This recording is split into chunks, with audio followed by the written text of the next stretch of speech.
আল্লাহ তুমি নোয়াখালীবাসীদেরকে হেফাজত করো। দেখেন ভাই, নোয়াখালীর বন্যার যে চিত্র দেখেন, নোয়াখালী, কুমিল্লা, ফেনী, লক্ষ্মীপুর, দেখেন মহিষগুলা কীরকম বেশি বেড়া যাচ্ছে, কিন্তু মালিক ছাড়া, শূন্য ছাড়া, আল্লাহ কারো লাখ লাখ কোটি কোটি টাকা এভাবে পানি দিয়ে বেড়ে যাচ্ছে। দেখেন এই বাচ্চাটা, দেখেন বাচ্চাটা তার নানা নাচ অথবা দাদার কারো কোলে এভাবে জীবন বাঁচানোর জন্য দাঁড়ায়। দেখেন ঘর বাড়ি কীভাবে পানির নিচে তলিয়ে গেছে।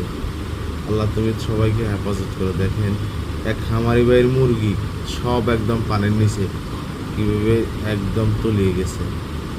আল্লাহ আকবার।